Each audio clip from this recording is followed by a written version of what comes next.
Grandma, you're at table 19? It's by the kitchen door, but you wouldn't know anyone anyway. My granddaughter, Jessica, said it with a tight little smile. She patted my arm with a hand, heavy with a diamond ring I'd helped pay for. Then she turned and floated away in her cloud of white tulle, leaving me standing on the plush carpet. Table 19. It wasn't really a table. It was a small, wobbly circle tucked into an alcove. Every time the kitchen door swung open, a blast of hot, garlicky air hit me in the face. It was followed by the loud clang of pots and the shouting of orders. I smoothed my blue dress over my knees and sat down. My view was of a stainless steel cart piled high with dirty dishes. I could hear the band playing a soft melody in the main hall. I could see the flicker of 100 tiny candles on the real tables. The flowers, the ones I'd paid for from the fanciest shop in town, smelled like heaven from a distance. Here, by the kitchen, it just smelled like burnt butter. I folded my hands in my lap and kept a pleasant look on my face, the one I used at church when the sermon went on too long. A young man in a black vest nearly knocked my chair over as he rushed out with a tray of champagne glasses.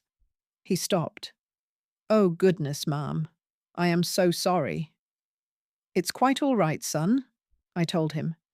"You've got a busy job tonight." He smiled, a real smile, and hurried off. I watched him go, a boy the age of my own grandson. It was the first kindness I'd felt all evening.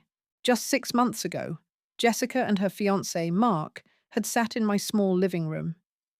The air smelled of the lemon pound cake I'd baked for them. My cat, Marmalade, was purring on the arm of my floral sofa. I had just finished paying my property taxes, and the numbers were still fresh in my mind. "Grandma, it's our dream venue," Jessica had said, her eyes wide. She showed me pictures on her phone of a country club with fountains and rolling green lawns. "But it costs a fortune." Mark cleared his throat.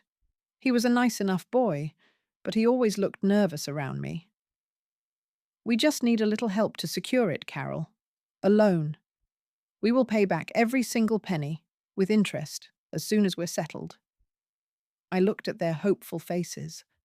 I remembered rocking Jessica as a baby, the sweet smell of powder and milk. I remembered taking her for ice cream after her first scraped knee. My savings account was meant for my own old age, for a new roof, or for the day my old car finally gave up. It wasn't meant for fountains and fancy chicken dinners for 300 people. "How much of a loan?" I asked, my voice quiet. Jessica named a number that made the air go out of my lungs. It was almost everything I had. "It's a once-in-a-lifetime day, Grandma," she whispered, leaning forward. "Please." I looked at her, my only grandchild, and I picked up my checkbook from the little table beside my chair. The pen felt heavy in my hand. Back at the wedding, the toasts began. My son, David, Jessica's father, stood up. His voice boomed through the microphone. He talked about his brilliant, beautiful daughter. He welcomed Mark to the family. He thanked their wonderful friends for coming. The crystal glasses chimed like little bells all over the room. He never mentioned me. Not once. Not for the dress, the flowers, the venue, the band. I sat at my little table, a ghost by the kitchen door. The heat from the swinging door felt like a fever. Jessica's words echoed in my head. "You wouldn't know anyone anyway." She was right. I didn't know these people. I didn't know the woman who had used my life savings and then hidden me away like a dusty old heirloom. A cold, clear feeling washed over me. It wasn't anger. It was clarity, like a window being wiped clean after a long storm. I saw the wedding coordinator, a young woman with a headset, standing near the stage. I caught her eye and gave a small, polite wave. She looked surprised. I pointed to the microphone, then to myself. She hesitated, then gave a slight nod. I pushed my chair back, the legs scraping softly on the floor.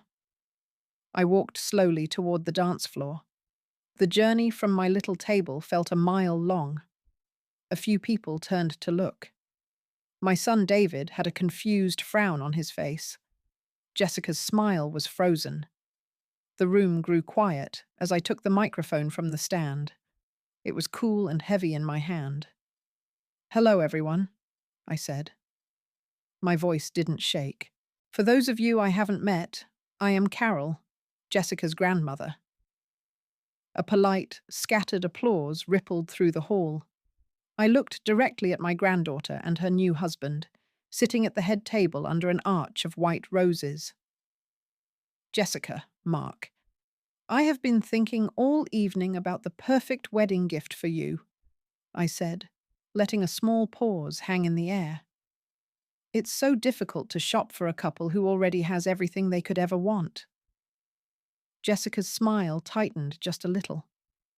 Mark shifted in his chair. "So, I decided my gift should be something practical," I continued, my voice warm and steady. "That very large loan I gave you for this beautiful day, consider it forgiven. My gift to you is freedom from that debt, effective immediately." A sharp gasp went through the room. My son's face went pale. Jessica and Mark stared at me, their mouths slightly open, a mixture of shock and greed in their eyes. I held up one hand to stop the buzz of whispers. I wasn't finished yet. I took a calm breath, the air thick with the scent of perfume and cake. "And with my finances now so wonderfully freed up," I said, a real smile spreading across my face for the first time all night, "I've decided to give myself a little gift too." I looked past the bride and groom, out at all the strangers. "Tomorrow morning, I am booking a year-long cruise around the world." The whispers turned into a low roar. "My doctor agrees that travel is very good for the heart." I turned my eyes back to Jessica. "So, congratulations to the happy couple, and bon voyage to me." I placed the microphone carefully back in its stand. I walked, not back to my little table, but straight toward the grand exit. The entire room was watching me. As I passed the head table, I didn't even glance their way. A waiter rushed to my side. "Ma'am, the cake is about to be served." "Thank you, dear," I said softly, patting his arm. "But I find I've lost my appetite for cake tonight." I pushed open the heavy oak doors and stepped out into the cool, quiet night air. The sound of the party died behind me. I could smell the rain on the pavement, and for the first time in a long time, I felt free. The drive home was quiet. The car smelled faintly of the rose-scented air freshener I kept clipped to the vent.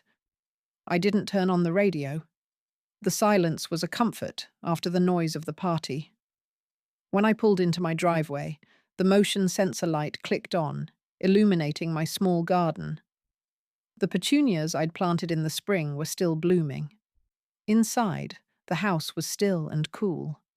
Marmalade came trotting to the door, meowing a soft welcome. I bent down and stroked his orange fur. He purred like a tiny engine. I took off my shoes and my nice blue dress and put on my old chenille robe. It felt like a hug. My phone buzzed on the kitchen counter. The screen lit up with my son's name, David. I looked at it for a moment, then turned the phone over, screen down. It buzzed again, and again. I went to the cabinet, took out my favorite mug, and made a cup of chamomile tea. The scent of it filled my small kitchen. I sat in my armchair, the one with the worn-out arms, and sipped my tea. Marmalade jumped into my lap. I didn't need to answer the phone. I knew what they would say, and for the first time, I didn't care. I woke up the next morning before the sun. The birds were just starting to sing outside my window. I felt a deep sense of calm, the kind you get after a fever breaks. I put on a pot of coffee and sat at my little kitchen table while it brewed. The rich, dark smell was better than any expensive perfume. My phone had 17 missed calls and over 30 text messages. Most were from David. A few were from Jessica. I read one from her. "Grandma, you ruined everything. I can't believe you." The lack of punctuation made it feel breathless and frantic. I deleted it without replying. I opened my old laptop. The fan whirred to life with a soft hum. I typed "World Cruises for Seniors" into the search bar. Page after page of blue oceans and gleaming white ships appeared on the screen. There were pictures of women my age, laughing, painting on a deck, learning to make pasta in Italy. They looked happy. They looked free. I clicked on a link for a company called Golden Horizon Voyages. Their website was simple and easy to read. I spent an hour looking at itineraries: Paris, Rome, the Greek Isles, Egypt. It felt like reading a fairy tale. A loud knock on my front door made me jump. I knew who it was. I took a slow sip of my coffee before I went to answer it. My son David stood on my porch. His face was red, and his suit from the wedding was rumpled. He looked like he hadn't slept at all. "Mum, what on earth was that last night?" he said, pushing past me into the house. "You made a scene. You humiliated your granddaughter." "I announced a gift," I said calmly, closing the door. "Would you like some coffee?" He ignored my offer. "You can't be serious about this cruise nonsense. A whole year. Where did you even get an idea like that? You have responsibilities here." "My only responsibility is to myself now," I said. I went to the kitchen and poured him a cup of coffee anyway, placing it on the table in front of him. "Jessica sat me by the kitchen door, David. She said I wouldn't know anyone. She was nervous. It was a mistake in the seating chart." He insisted, his voice rising. "You took a little mistake and you blew it up to ruin her wedding." "It wasn't a mistake," I said, my voice soft but firm. "It was a message, and I received it." I sat down across from him. "It's my money, David. The money your father and I worked for our whole lives. I am going to see the world with it." He left soon after that, slamming the door hard enough to rattle the little glass birds on my windowsill. I knew he hadn't believed me. He thought it was a threat, a dramatic gesture. He couldn't imagine me actually doing it. Not 10 minutes later, my phone rang. It was Jessica. I hesitated, then answered and put the phone on speaker. I continued to browse the cruise websites as she spoke. "Grandma?" Her voice was thick with tears. It was the same voice she used as a little girl when she wanted an extra cookie. "How could you do that to me? On my special day?" Everyone was staring. Everyone was talking about us. "Hello, Jessica," I said evenly. "I'm looking at pictures of the pyramids." There was a sniffle on the other end. "What? Grandma? Are you even listening? Mark is so upset. You embarrassed him in front of his whole family. You have to call everyone and explain it was a joke."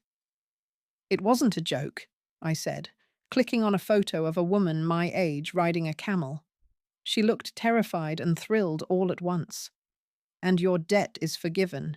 You should be happy." "Happy?" she shrieked. "You made us look like we took money from an old woman. And now you're just going to leave. What about Sunday dinners? What about Christmas?" I closed my eyes for a second. I pictured all the Sunday dinners I had cooked, all the Christmases I had hosted, all the checks I had written. "You will manage," I said. "I have a travel agent to call now. Goodbye, dear." I hung up before she could say another word. The house was quiet again. I found my old atlas on the bookshelf, its pages soft and worn. I opened it on the dining room table. The book smelled of dust and paper and faraway places. I ran my finger over the deep blue of the Pacific Ocean. I picked up the phone and dialed the number from the Golden Horizon Voyages website. A woman answered with a warm, cheerful voice. "Good morning, Golden Horizon. This is Brenda speaking." "Hello, Brenda," I said, a little flutter of nerves and excitement in my stomach. "My name is Carol Peterson, and I would like to book a trip." "Wonderful, Carol. Where are you thinking of going?" she asked. I looked down at the open atlas, at the whole wide world spread out before me. "Everywhere," I said. And for the first time, it sounded completely possible. The week after the wedding was a blur of phone calls I didn't answer and brochures I read from cover to cover. Brenda, the woman from Golden Horizon Voyages, had a voice as smooth and comforting as warm honey. She sent me a thick packet of information in the mail. I spread the glossy pages out on my dining room table. They smelled of fresh ink and possibility. I made an appointment with my financial advisor, Mr. Henderson. His office was downtown in a tall brick building. It smelled of old leather and brewed coffee.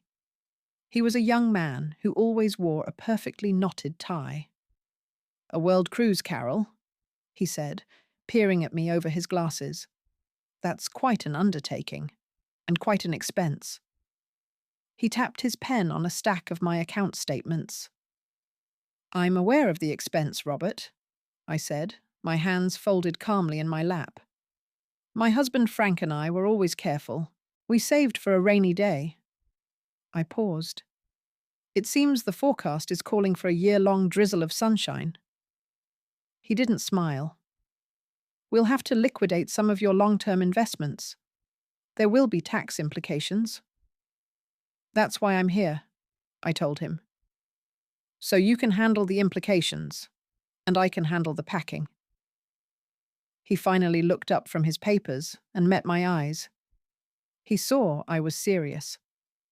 "My son David stopped by on Thursday.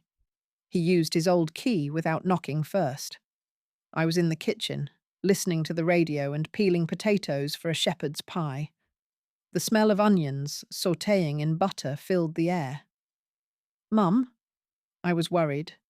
"You haven't been answering your phone," he said. He stood awkwardly in the doorway, his briefcase still in his hand.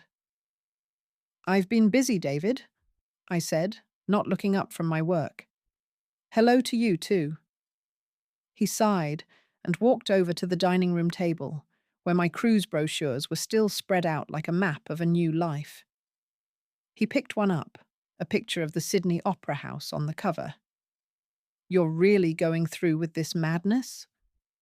"It's not madness. It's a plan," I said. I rinsed the potatoes under cool water, the sound splashing in the quiet room. "Jessica is a wreck. She cries every day," he said, his voice laced with accusation. "She thinks you hate her." "That's a shame," I said, moving the potatoes to the cutting board. "Perhaps she can use some of her wedding gift money for a nice honeymoon. I hear Hawaii is lovely this time of year." He stared at me as if I were a stranger. In a way, I suppose I was. The next day, I went to the public library to get some travel books. The library was my quiet place.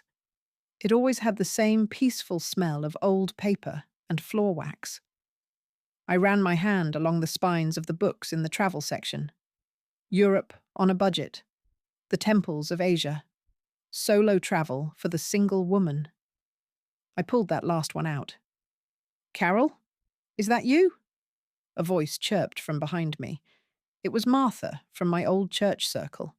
She was a woman who collected gossip like some people collect stamps. "Hello, Martha," I said, turning with a polite smile. "I heard the most incredible story about Jessica's wedding," she said, her eyes wide. "Something about a speech? And you forgiving a giant loan?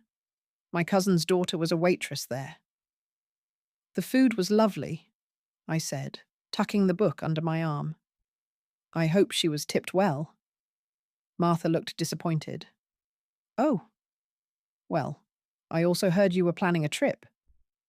That part is true, I said. I'm going to see the world. I smiled again, a real one this time. It seems I have a lot of catching up to do. I left her standing there between the shelves, her mouth slightly open. That evening, I started sorting through the big cedar chest at the foot of my bed. It was filled with photo albums and old report cards and my husband's military medals. The scent of cedar and thyme rose up to meet me. I was trying to decide what to put into storage. My phone rang. It was Jessica. I sighed and answered it. "Grandma, Dad said you're really doing it," she said. Her voice was small and pleading. "You're really leaving?" "Yes, I am," I said, holding a black and white photo of my husband Frank and me on our own wedding day. We were so young. "But why? I don't understand. I don't even know who you are anymore," she said, her voice cracking. I looked at the young woman in the photograph, the one who had spent 50 years cooking dinners, hosting holidays, babysitting, and writing checks. The one who was always there, dependable as the sunrise. I thought of my seat by the kitchen door. I thought of her words. You wouldn't know anyone anyway. A deep, quiet truth settled over me. I didn't die, I said, my voice clear and calm. I just stopped being convenient. There was only silence on the other end of the line. On Monday morning, I drove to the post office to renew my passport. The one I had was 20 years old. In the photo, I had a nervous smile and tired eyes. The clerk, a young woman with a kind face, handed me the forms. "Going somewhere nice?" she asked as I filled them out. The pen felt smooth in my hand. "Somewhere everywhere," I answered with a little laugh. She directed me to the corner for a new photo. I sat on the stool, smoothed my sweater, and looked into the camera. I didn't give a big fake smile. I just looked straight ahead, my expression calm and content. The flash was bright and quick. When she showed me the picture on her little screen, I barely recognized myself. The woman looking back at me had fine lines around her eyes, yes, but her eyes were bright. She looked like she knew exactly where she was going. I paid the fee, and she gave me a receipt. I folded it carefully and put it in my purse. It felt more valuable than a winning lottery ticket. My new passport arrived in a stiff white envelope. I held it in my hands, tracing my name on the cover. It felt solid, real. The picture inside still surprised me. That woman looked ready. I put it in the top drawer of my dresser, next to my late husband's watch. Brenda from the cruise line called to finalize the details. Her voice was like an old friend's over the phone. We went over the payment schedule. The numbers were staggering, but for the first time in my life, spending money on myself didn't feel wasteful. It felt necessary. "Your first port of call is Lisbon, Portugal," she said, her voice full of excitement for me. "You leave from Miami in 6 weeks." 6 weeks. The words hung in the air. That wasn't a long time. I looked around my little house, at the floral sofa and the framed pictures on the wall. For 40 years, this house had been my whole world. Now, it was just the starting point. "I'll be ready," I told her. And I meant it. One afternoon, Mark, my new grandson-in-law, showed up at my door. Alone. This was a surprise. He stood on my porch, holding a small box of chocolates, the kind they sell at the drugstore. He looked just as nervous as he had on my sofa when he'd asked for the loan. "Carol," he said, holding out the box. "Can I come in for a minute?" I took the chocolates and let him in. "Thank you, Mark. This is thoughtful." I placed the box on the coffee table but didn't open it. Marmalade sniffed at Mark's pant leg, then decided he wasn't interesting and walked away. Look, I wanted to apologize, he started, wringing his hands, about the wedding, the seating. It was all Jessica's idea. She gets these notions in her head. She does, I agreed, sitting in my armchair. I didn't offer him a seat. This cruise thing, he went on, it's really happening then? We thought, well, we hoped you'd reconsider. Jessica is very upset. Is she upset that I'm going? I asked calmly. Or is she upset that she can't call me for another loan when you two decide to buy a house? Mark's face flushed a deep red. He had no answer for that. He just stood there in my living room, a young man who had gotten everything he wanted and was now unhappy with the price. It's not like that, he mumbled, but his eyes wouldn't meet mine. He left a few minutes later. I never did eat the chocolates. I started to pack. Not clothes, not yet. I started to pack up the house. I bought sturdy cardboard boxes and packing tape from the hardware store. The squeak of the tape gun became the soundtrack to my days. I went room by room. In my son David's old room, I found a box of his childhood drawings, stick figures of our family, with a big smiling sun in the corner. I found his high school football trophy. I wrapped each memory carefully in newspaper and labeled the box, David, Childhood. I called him. David, I'm cleaning out the attic. There are some of your old things here. Would you like to come get them? I'm busy this week, Mom, he said, his voice distracted. Just leave them. I'll get them someday. I won't be here someday, David, I said gently. The house is going to be sold. There was a long silence on the phone. The hum of the refrigerator seemed very loud. Sold? He finally said, his voice small. You're selling the house? I can't very well take it with me on the ship, I replied.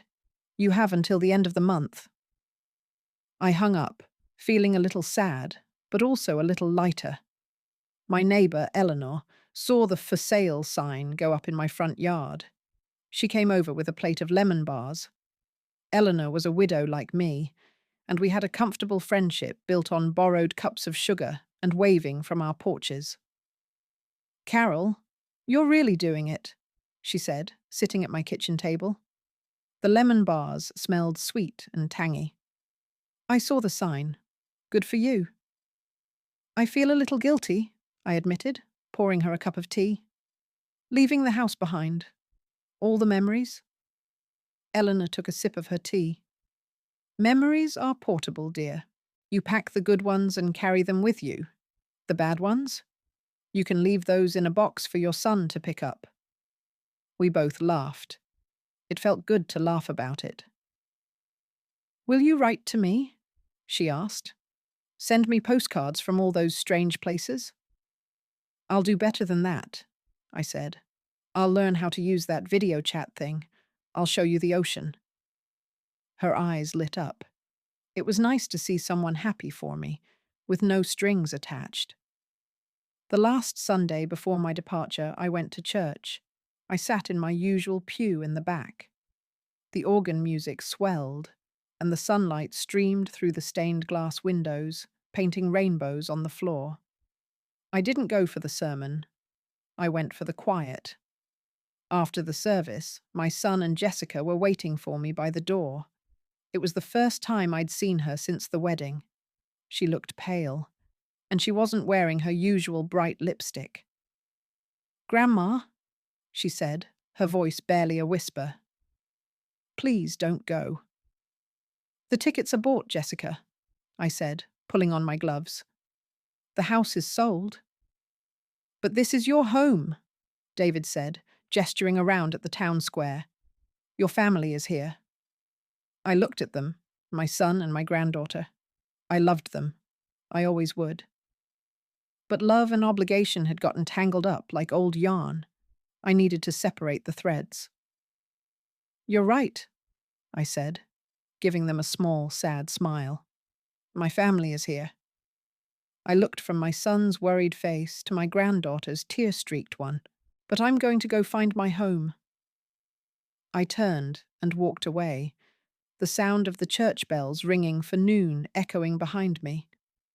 The day the movers came was grey and overcast. I sat on the porch steps with marmalade in a pet carrier beside me, drinking coffee from a paper cup. The house echoed with the footsteps of strangers. It sounded hollow, like a drum. They carried out my floral sofa, my worn armchair, the dining table that had hosted 40 years of Thanksgiving dinners. Each piece disappeared into the big truck, like a memory being put away. My neighbor Eleanor came over and sat beside me. She didn't say much, just handed me a warm muffin wrapped in a napkin. It smelled of cinnamon and her kindness. "Did David come for his boxes?" she asked quietly. "No," I said, watching the movers carry out my bed. "He said he'd get them from the storage unit eventually." We both knew what eventually meant. Marmalade was going to live with Eleanor while I was away. She had a quiet house and a sunny windowsill, perfect for an old cat. When the truck was finally loaded and the house was empty, I carried him over to her porch. I knelt down and opened the carrier. He stepped out, blinked in the strange new light, and then rubbed against my leg, purring. "You be a good boy," I whispered, stroking his soft fur one last time. It was the hardest goodbye of all. I spent the last night in a hotel near the airport. It was clean and anonymous. The air conditioning hummed, and the sheets were crisp and smelled of bleach. It felt strange to be in a room with no pictures on the walls, no history. I ordered room service, a simple club sandwich. It arrived on a silver tray with a little cloth napkin. I ate it while watching an old black-and-white movie on the television. My son called. His voice sounded small over the phone. "Mum? You're really at the hotel?" "Yes, David. My flight is in the morning," I said, taking a bite of a potato chip. It was perfectly crunchy. I feel terrible," he said. "I should be there. I should be driving you to the airport." "That's all right," I said. It was a strange thing to realize. It really was all right. I didn't need him to drive me. I didn't need his permission. "I have a car service coming for me at 6. "Oh," he said. There was a long pause. "Well, call me when you land in wherever you're going first." "Lisbon," I said. "And I will." I hung up and finished my sandwich. I slept better that night than I had in years. The airport was a rush of sounds and announcements. I checked my 2 large suitcases and was left with just a small carry-on bag. It felt wonderfully light. I found my gate and sat down with a cup of tea. I watched the planes take off and land, great silver birds lifting into the sky. A young woman sat down next to me.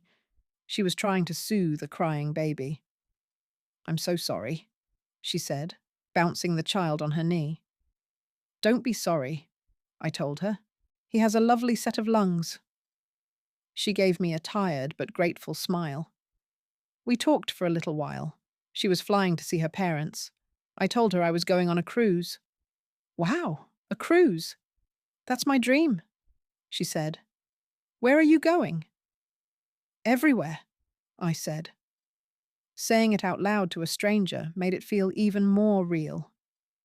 When they called my flight, I stood up. "Good luck with your little one," I said. "Have a wonderful time," she called after me. I walked down the jet bridge, the scent of jet fuel sharp in the air. I didn't look back. The ship was bigger than I could have imagined. It was a floating city of white metal and sparkling glass. My cabin was small, but it was perfect. It had a comfortable bed, a little desk, and a round window, a porthole, that looked right out onto the ocean. The room smelled clean, with a faint, salty tang in the air. I unpacked my 2 suitcases, hanging my dresses in the tiny closet and putting my books on the shelf. It didn't take long. I went out onto my small balcony. The Miami air was warm and humid. I could hear music playing somewhere on the ship, a cheerful steel drum melody. Below me, people were waving goodbye to their families on the shore. I didn't see anyone I knew, and for the first time, I realized that was exactly what I wanted. Jessica's words came back to me. You wouldn't know anyone anyway. She had meant it as an insult. But standing there, watching the land get smaller and smaller, it felt like a promise. That first evening, I went to the dining room alone. It was a vast, beautiful room with chandeliers that glittered like diamonds and tables covered in crisp white cloths. A waiter in a starched jacket led me to a small table for 2 by a large window. Will you be waiting for someone, madam? He asked politely. No, thank you, I said, unfolding my napkin. It's just me. I ordered the salmon. It came with asparagus and a lemon sauce. I ate slowly, watching the sun set over the endless blue water. The sky turned from pink to orange to a deep, velvety purple. A woman at the next table was dining alone too. She was reading a book and had a kind face. She caught me looking and smiled. I smiled back. After dinner, I walked along the deck. The sea breeze was cool and felt wonderful on my face. The ship cut smoothly through the dark water, leaving a trail of white foam behind. I looked up at the sky. I had never seen so many stars. I thought of my little house, my son, my granddaughter. They felt very far away. They felt like a story I had read a long time ago. Here, on this ship, I was a new character, and I couldn't wait to find out what happened next. The days at sea fell into a gentle rhythm. I learned that the ocean was a different shade of blue every morning. I joined a watercolor painting class. My first attempts at a seascape looked like a blue smudge, but I enjoyed the feel of the brush in my hand and the smell of the wet paper. The woman I'd seen in the dining room was named Agnes. Her husband had passed away a few years ago, and her children lived on the other side of the country. She had a quick laugh and sharp, intelligent eyes. We started taking our walks on the deck together in the evenings. My son keeps asking me when I'm coming home to be a proper grandmother, she told me one night as we watched the moon rise over the water. The air was cool and salty. What do you tell him? I asked. I tell him I spent 40 years being a proper mother.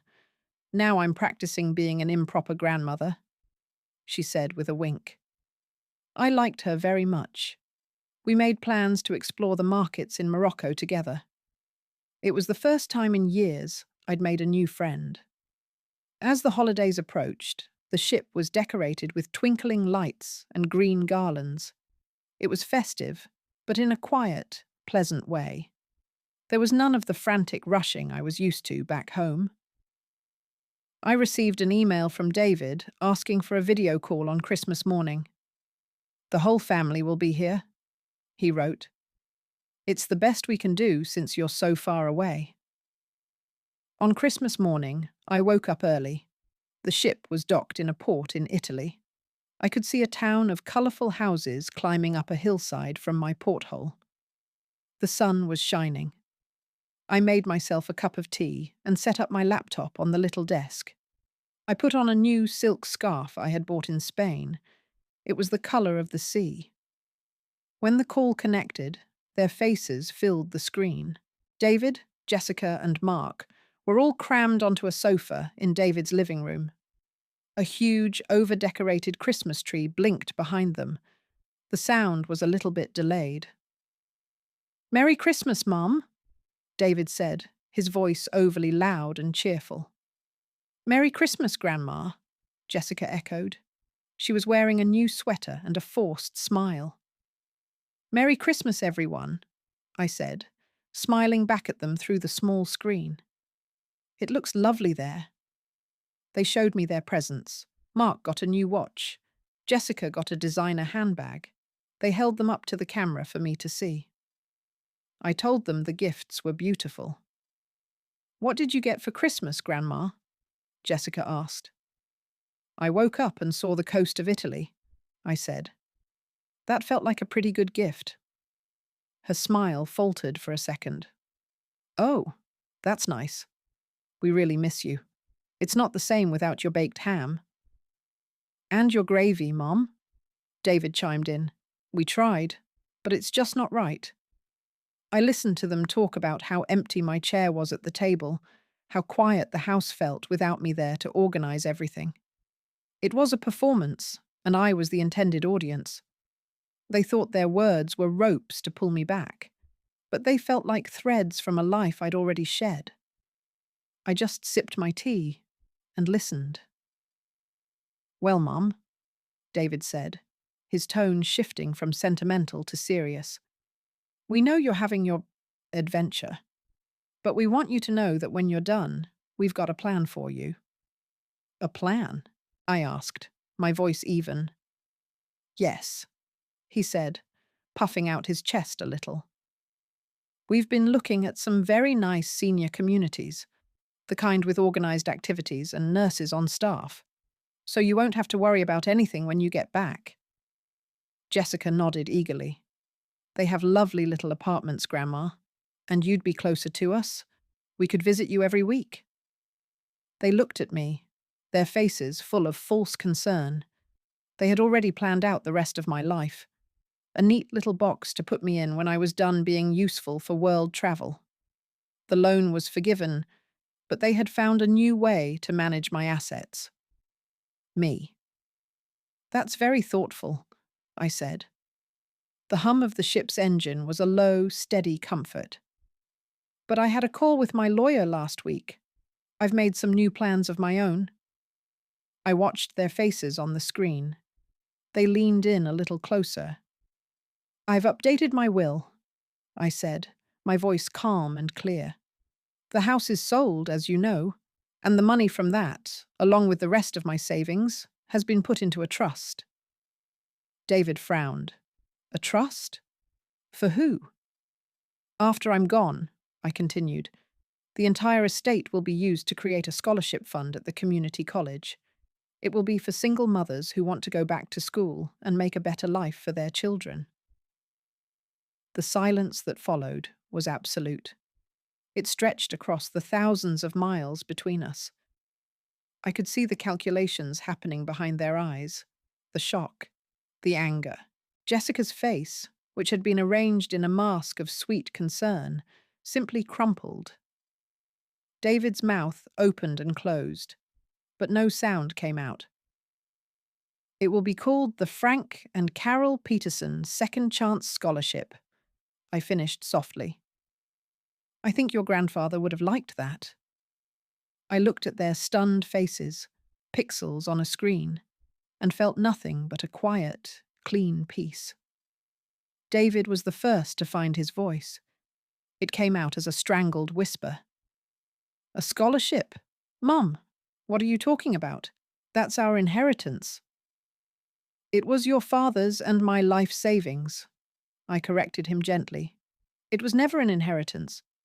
It was a safety net. And now it's going to be a safety net for others." Jessica started to cry. They weren't the crocodile tears from before. These were real, angry tears. But what about us? What about our future children? Your great-grandchildren?" I looked at her tear-blotched face on the screen. "You have a good start in life, Jessica. You have a husband and a home. You had a beautiful wedding." I let that last part hang in the air for a moment. These women I want to help. Some of them have nothing. It's time someone gave them a chance. The video call ended soon after that. They mumbled their goodbyes, the fake holiday cheer completely gone. The screen went black, and I was left with my own reflection in the dark laptop. I saw a woman with white hair and a colourful scarf, sitting in a sunny room with the Italian coast behind her. She looked perfectly content. Life on the ship continued. We sailed through the Suez Canal, and I stood on the deck with Agnes, watching the desert slide by on both sides. The air was hot and dry and smelled of dust and sand. We saw the great pyramids of Giza, hazy and ancient in the distance. They were smaller and grander than I had ever imagined. I sent a postcard to Eleanor. It had a picture of the Sphinx on the front. "Dear Eleanor," I wrote, "Egypt is very dusty. Marmalade would hate it. But I am having a wonderful time. Give him a scratch behind the ears for me. Love, Carol." I didn't hear from my son or granddaughter for weeks. There were no emails, no requests for video calls. The silence was a gift. It gave me room to breathe. I learned to play bridge in the ship's card room. I read thick novels from the library without interruption. I took a cooking class and learned how to make real pasta from an Italian chef named Marco. He had a big mustache and laughed with his whole body. One afternoon, Agnes and I were sitting by the pool. The ship's gentle rocking was a constant, soothing motion. The air smelled of chlorine and sunscreen. Agnes was knitting a bright blue baby blanket for a grandchild she hadn't met yet. "So, what will you do when this year is over, Carol?" she asked, her knitting needles clicking softly. "I honestly don't know," I admitted. The thought used to scare me. Now it feels exciting. "You could come live near me in Arizona," she suggested. "The sunshine is good for old bones. We could be improper grandmothers together." I smiled at the thought. Maybe I will. An attendant came by with a tray of cool drinks. I took one, the glass cold and beaded with moisture. "You know," I said, "for most of my life, other people made my plans. My husband, my son, my granddaughter. I just went along with them." I took a sip of the lemonade. It was tart and sweet. This is the first time I get to choose the next chapter all by myself. We docked in Mumbai, India. The city was a shock to the senses. It was a riot of colour, sound, and smell. The air was thick with the scent of spices, exhaust, and flowers. Agnes and I hired a guide, a small, energetic man named Raj, who took us to bustling markets and quiet temples. In one market, I bought a beautiful hand-woven shawl made of the softest wool I had ever felt. It was the colour of a sunset, all oranges and pinks and golds. The woman who sold it to me had dark, kind eyes and a gentle smile. We didn't speak the same language, but we understood each other perfectly. That evening, I got an email. It wasn't from David or Jessica. It was from the community college back home. The president of the college, a woman named Dr. Evans, had received the paperwork from my lawyer about the scholarship. "Dear Mrs. Peterson," she wrote, "I was moved to tears by your letter and your incredible generosity. The Frank and Carol Peterson Second Chance Scholarship will change lives for generations to come. On behalf of all the future students you will help, thank you." I read the email 3 times. I thought of the women who would get to go to college, women who would learn a skill, get a good job, and be able to provide for their children. My money wasn't going to a new car or a bigger house. It was going to buy someone a future. A few days later, as we sailed across the Indian Ocean, I received another email. This one was from Jessica. It was short. "Grandma, I know you're mad at me. But to take away our inheritance? That's just cruel. You've ruined everything." Again? I looked at the words on the screen. Cruel. The same girl who had sat me by a kitchen door thought I was the cruel one. I thought about replying. I thought about explaining all the things I was feeling, all the reasons I had done what I did. Instead, I deleted the email. I stood up and went out onto my balcony. The sea was a deep, endless blue. A pod of dolphins was leaping through the waves in the distance. They looked so joyful and free. I wrapped my new shawl around my shoulders. It was as soft as a promise. I took a deep breath of the clean, salt air and watched the dolphins until they disappeared. I didn't feel cruel. I felt like I had finally, after 68 years, done something just for me. The year passed like a dream. We saw cherry blossoms in Japan and kangaroos in Australia. I learned to say hello in 10 different languages. I filled 3 thick photo albums with pictures of temples and mountains and sunsets over the ocean. In every picture, I was smiling a real smile, not the polite one I used to wear. As the ship made its final crossing over the Atlantic, back toward America, a feeling of gentle melancholy settled over me. I wasn't sad to be going home. I just wasn't sure where home was anymore. Agnes and I stood on the deck, wrapped in our coats against the chilly wind. The air smelled of cold salt water. "So, have you decided?" she asked. "Arizona? Or back to your old town?" "Neither," I said, a new idea taking shape in my mind. "I think I'd like to live by the sea. Somewhere warm. Somewhere I can watch the ships go by." "Florida, maybe," she suggested. "Maybe," I said, watching the grey waves roll. "It's a big country. I'll know the right place when I see it." We exchanged addresses and promised to write. This friendship felt solid, a souvenir far more precious than any trinket I'd bought. When the ship docked in Miami, the city looked exactly the same as when I'd left it. But I was different. I collected my suitcases and took a taxi to a small, quiet hotel by the beach. My room had a balcony that overlooked the ocean. I spent the first few days just sitting there, feeling the solid ground beneath my feet and watching the endless rhythm of the tides. I bought a new laptop and started looking at real estate listings, not for big family houses, but for small, bright condominiums with a sea view. I found a community a few hours up the coast. It was for people over 55. It had a pool, a garden club, and was a short walk from the beach. On an impulse, I rented a car and drove up to see it. The air smelled of hibiscus and salt water. The little apartment the agent showed me was perfect. It had 2 bedrooms, a sunny kitchen, and a screened-in porch that looked out over a small lagoon. I could picture myself drinking coffee out there in the mornings. I signed the papers that afternoon. My new life was quiet and full. I joined the garden club and learned the names of tropical flowers I'd never seen before. I volunteered at the local library twice a week, reading stories to children. Their small, eager faces reminded me of Jessica when she was little, but the memory came without the old sting. It was just a fact, like a date in a history book. One afternoon, a young woman came into the library. She was juggling a toddler on her hip and a stack of textbooks. She looked exhausted but determined.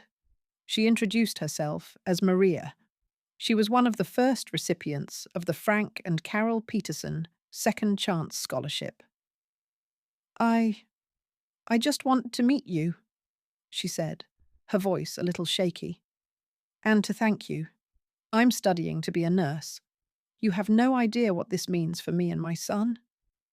"I think I do," I said, my own voice thick with emotion. I looked at her, at the hope shining in her tired eyes, and I knew I had made the right choice. "You'll be a wonderful nurse." I didn't call David or Jessica to tell them where I was. But one day, a letter arrived. It was from my son. The handwriting was messy, as if he'd written it in a hurry. I opened it on my porch, the sound of the evening cicadas buzzing around me. "Mom," it said. "I'm sorry. That's all. I know I was wrong. Jessica and Mark are having some trouble. Marriage is harder than they thought. I think about you a lot. I hope you are happy." I folded the letter and put it away. It wasn't an ending, but it was a start. Maybe one day he would come to visit. Maybe not. Either way, my happiness no longer depended on him. A few weeks later, another letter came. This one was a birth announcement. Jessica and Mark had a baby girl. They named her Caroline. I looked at the picture of the tiny, wrinkled baby. I felt a distant, gentle tug of love. I bought a small savings bond and mailed it to her, with a simple card. Welcome to the world, Caroline. May you always know your own worth. Love, your great-grandmother Carol. This morning I woke up early. The sun was just rising, painting the sky in shades of pink and orange, the colour of the shawl I bought in India. I made a pot of coffee, the rich smell filling my small, sunny kitchen. I took my favourite mug out to the porch. A gentle breeze rustled the palm trees. I could hear the distant sound of the ocean waves crashing on the shore. My new neighbour, a retired schoolteacher, was walking his little dog. He waved, and I waved back. In a little while I would go work in my small patch of garden, tending to my bougainvillea. I took a sip of my coffee. It was hot and strong. I thought about the wedding, about the seat by the kitchen door. It felt like a scene from someone else's life. The woman who sat at that table was gone. In her place was a woman who had seen the world, a woman who had new friends and a garden and a home by the sea, a woman who knew exactly who she was, and she didn't need anyone else to tell her.